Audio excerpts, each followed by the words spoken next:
Hey everybody, how's it going? Welcome back to another episode of Hypixel Skywars. I'm emotionally exhausted, and today I want to talk about saving the United States Postal Service. Before we can talk about saving the post office, we have to understand the history of the post office. The post office was created in 1792 when the Postal Service Act was passed, and in 1970 the Postal Reorganization Act was passed, which turned the post office into an independent organization that was still a part of the executive branch. But before we delve deeper, it's important to remember that the post office was never intended to be a profitable company. The post office was created to be a public service so that Americans would have access to mail delivery. So what's going on with the Postal Service? Well, it's no secret that the United States Postal Service isn't doing so well from a financial perspective, but that's okay because like I stated earlier, the Postal Service was never intended to be a moneymaker. But why is the post office doing so bad financially all of a sudden? This financial situation that the post office is in isn't anything new and has been an issue since 2006. Although the USPS is run by the government, it is expected to fund itself through its own revenue. And this direct quote from them kind of shows their revenue model, in which it states that the Postal Service receives no tax dollars for operating expenses and relies on the sale of postage, products, and services to fund its operations. But the reason that the USPS is doing so poorly right now is caused by multiple factors. One factor being that there's a decrease in the amount of people who are purchasing first-class mail that is being sent, which is one of the services that the USPS offers to US residents. But the most major reason that the USPS is taking a direct hit right now is because of the 2006 act called the Postal Accountability and Enhancement Act. The PAEA required the post office to pre-fund health benefits for their employees, and this put a $5.6 billion burden on the United States Postal Service, which caused a huge financial crisis for the post office. And ever since 2006, the post office has been taking financial blows. And the reason that this is so outlandish is that pre-funding the health benefits of retirees is a requirement that no other entity, private or public, has to make in the United States. So it's absurd that the government is forcing this upon the USPS, especially in the state that it's in right now. So the USPS hasn't been in a good financial state for quite a while now, so people were especially worried about the post office heading into this whole COVID crisis that we've got going on right now. And the USPS obviously took a big hit during COVID like a lot of companies did, and the USPS claimed that it would run out of cash and go broke by September if it didn't receive funding from the government. Now the USPS doesn't ask for money from the government that often, and it hasn't asked for money from the government since 1982. So when it does ask for money, you know that they really need it. The Postal Service asked the United States government for $25 billion in direct funding, and then an additional $25 billion in unrestricted borrowing access from the U.S. Treasury, and then an additional $25 billion to help develop the post office. This totaled to $75 billion, and while that might sound like a lot, this was requested via the CARES Act.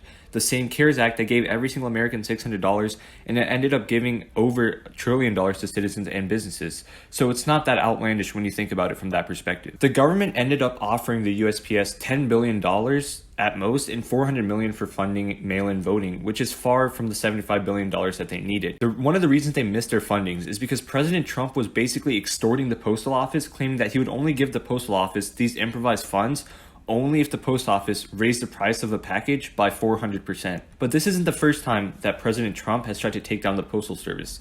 The first time he did that was when he appointed Louis DeJoy, who has donated over $360,000 to the Trump campaign, by the way, to the role of the Postmaster General. Louis DeJoy has often had the interest of private delivery services in mind when making decisions for the USPS. So there's a huge conflict of interest with him being the Postmaster General, which is why people are outraged at him. But why? Why would Donald Trump extort the USPS like this? Well, that's a pretty simple answer, and the answer to that is the November 3rd presidential election as it relates to mail-in ballots. So obviously people are going to get concerned over the coronavirus, and many people are afraid to go to physical polling station to cast their votes for the presidential election. So people are turning to mail-in ballots where you can fill out a ballot, you sign it, and then you send it to your polling station, and when they receive it, they make sure everything aligns with your voter ID. So it's a pretty secure way to vote, and that would make voting accessible to everybody. So why would Trump oppose this? Why would anyone oppose this, for that matter?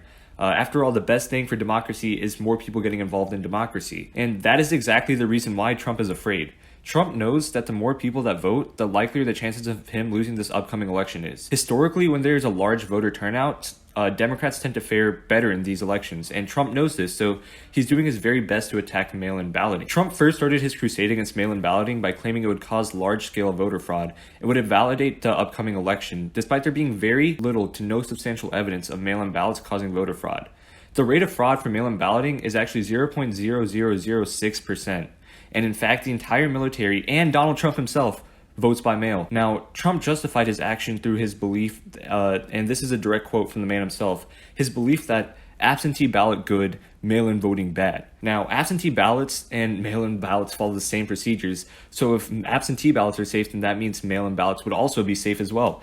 And people soon realized that Trump was full of himself and disregarded his statements on mail-in voting. Now Trump had moved on to his backup plan, and that's targeting the Postal Service. Now, as we stated earlier, the Postal Service is looking for funding, and Trump is repeatedly trying to block funding to the Postal Service. People have been speculating that the only reason he is allowing the Postal Service to struggle is because he knows that you can't have mail-in ballots if you don't have a Postal Service.